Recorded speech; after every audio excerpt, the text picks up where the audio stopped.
Bismillahirrahmanirrahim. Assalamualaikum warahmatullahi wabarakatuh. Apa kabar ayahanda dan bunda? Alhamdulillah, kita masih diberi kesempatan oleh Allah untuk berbagi informasi. Hari ini insya Allah kita akan mendengarkan suara dunia untuk anak kita. Ini bukan hanya kritik atau sekedar laporan. Ini adalah cermin yang memperlihatkan bagaimana kita memperlakukan anak-anak di negeri ini, serta peluang untuk memperbaiki masa depan mereka dengan lebih adil dan penuh kasih. Pada 5 Juni 2025, Komite Hak Anak PBB, lembaga internasional yang memantau pelaksanaan konvensi anak, mengeluarkan catatan penting terhadap laporan berkala kelima dan keenam dari Indonesia. Laporan ini adalah sinyal teguran halus namun serius dan undangan untuk bertindak bersama. Komite memberikan apresiasi atas sejumlah langkah penting yang telah ditempuh Indonesia, antara lain terkait dengan pengesahan Undang-Undang Nomor 4 Tahun 2024 tentang kesejahteraan ibu dan anak pada fase 1000 hari pertama kehidupan. Kedua, pelaksanaan strategi nasional penghapusan kekerasan terhadap anak. Ketiga, peraturan presiden tentang kebijakan kabupaten kota layak anak. Dan yang keempat, terkait kebijakan percepatan penurunan stunting. Namun, komite mengingatkan perjalanan melindungi anak belum selesai. Ketimpangan regional masih mencolok. Anak-anak di Papua, Nusa Tenggara Timur, dan Maluku menghadapi akses gizi dan layanan kesehatan yang minim. Kemiskinan yang membelenggu keluarga secara struktural, tingginya angka kematian ibu dan anak, infrastruktur publik yang belum memadai. Untuk itu, harus kita pastikan hapus kesenjangan ini sekarang sebelum kita kehilangan generasi masa depan. Pelaporan kasus kekerasan terhadap anak terus meningkat, namun masih banyak korban yang belum memperoleh layanan pemulihan yang menyeluruh dan berkelanjutan. Sistem pelaporan nasional seperti Simponi PPA belum optimal. Baru sekitar 66% wilayah yang memiliki UPTD PPA yang aktif. Jika para pendidik, aparat, dan orang tua belum memahami pendekatan berbasis anak, bagaimana mungkin anak-anak merasa aman? Pernikahan anak dan praktik tradisional berbahaya masih dapat kita temukan. Meski usia minimum pernikahan telah ditetapkan 19 tahun, permintaan dispensasi justru meningkat. Praktik sunat perempuan masih dilakukan, bahkan terhadap bayi perempuan oleh tenaga kesehatan maupun dukun bayi tanpa mekanisme kontrol yang efektif dan belum ditindak secara tegas dalam sistem hukum nasional. Ini bukan semata tradisi, ini adalah pelanggaran hak anak. Anak dengan disabilitas masih menghadapi hambatan sosial dan sistemik yang menghalangi partisipasi mereka secara penuh. Praktik pasung masih terjadi meskipun dilarang sejak 1977. Masih banyak anak dengan disabilitas yang belum memperoleh dukungan untuk tumbuh dalam lingkungan keluarga. Sebagian di antaranya ditempatkan di lembaga tanpa pendekatan inklusif yang memadai dan mereka belum memiliki cukup ruang untuk didengar serta diberdayakan.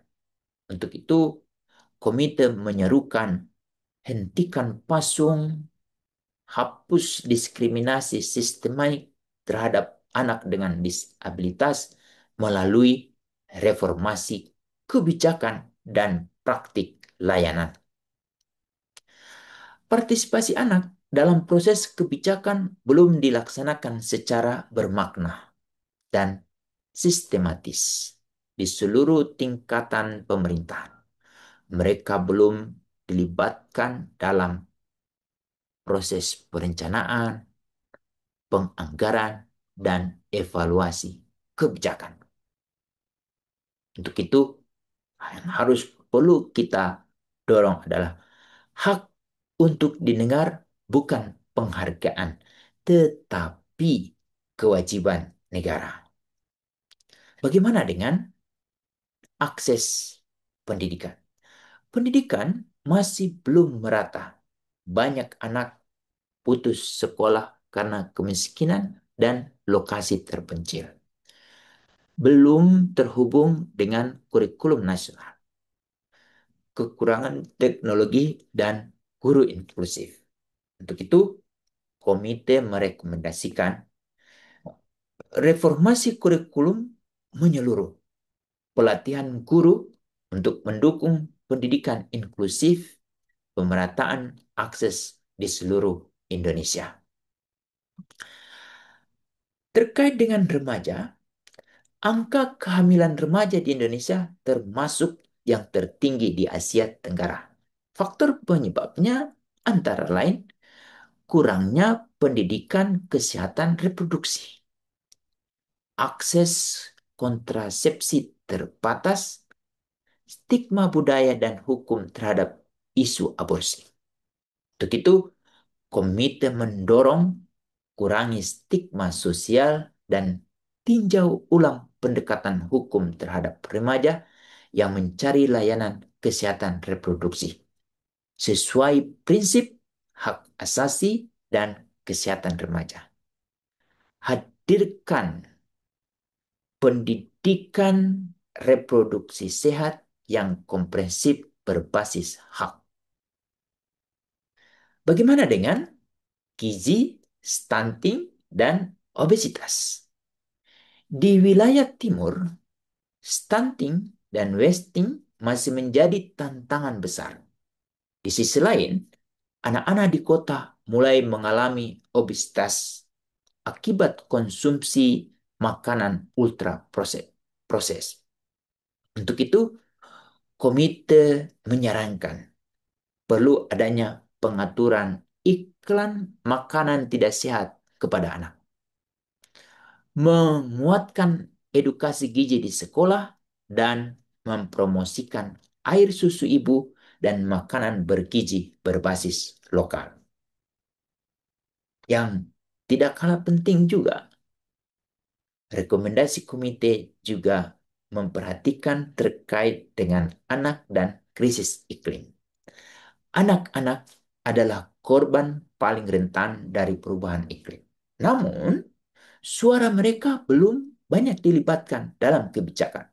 Untuk itu, komite merekomendasikan perlu adanya pelibatan anak dalam kebijakan lingkungan. Perlu adanya edukasi perubahan iklim di sekolah tadi, tapi yang tidak kalah penting juga perlu adanya pelatihan guru agar lebih peka terhadap isu perubahan iklim ini.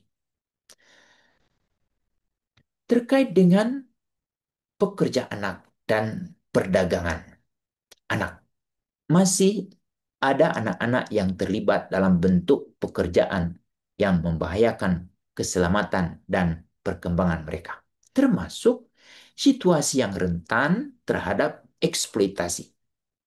Komite Hak Anak PBB menuntut perlu adanya penegakan hukum terhadap pelaku perdagangan anak. Perlu adanya perlindungan korban yang sensitif terhadap usia dan gender. Dan yang tidak kalah penting, didorong Indonesia perlu segera meratifikasi Konvensi ILO nomor 189 untuk memperkuat perlindungan bagi anak yang bekerja di sektor rumah tangga, baik secara langsung maupun tidak langsung. Bagaimana dengan sistem peradilan pidana anak? Sistem peradilan pidana anak di Indonesia masih memiliki banyak celah, terutama terkait dengan usia tanggung jawab pidana terlalu rendah. Kedua, masih terdapat kasus di mana anak-anak ditempatkan di fasilitas yang belum memenuhi standar pemisahan sesuai dengan prinsip perlindungan anak. Untuk itu, Komite Hak Anak PBB mendorong, pertama, peningkatan batas usia pidana menjadi minimal 14 tahun. Kalau saat ini, berdasarkan Undang-Undang nomor 11 tahun 2012, itu ada di range 12 tahun. Kemudian yang kedua, penguatan pendekatan keadilan restoratif. Komite memberi catatan penting dalam bentuk rekomendasi strategis. Komite merumuskan 3 langkah strategis penting yang perlu segera diupayakan oleh Indonesia dalam mempercepat implementasi Konvensi Hak Anak.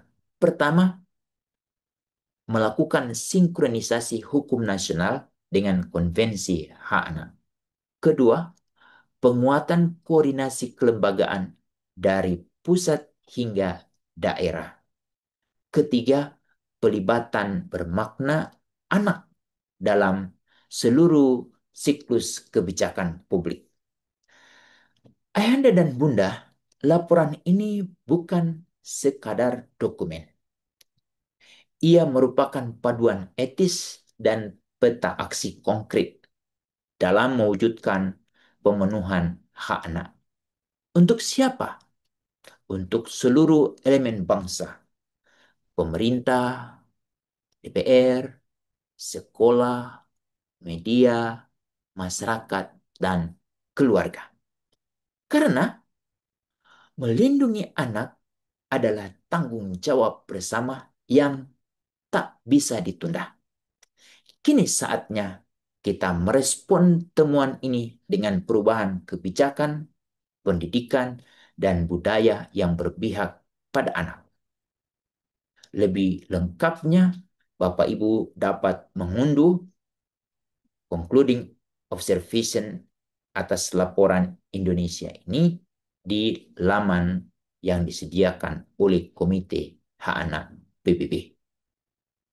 Jadikan suara anak sebagai fondasi arah kebijakan dan masa depan Indonesia yang inklusif. Demikian, Assalamualaikum warahmatullahi wabarakatuh.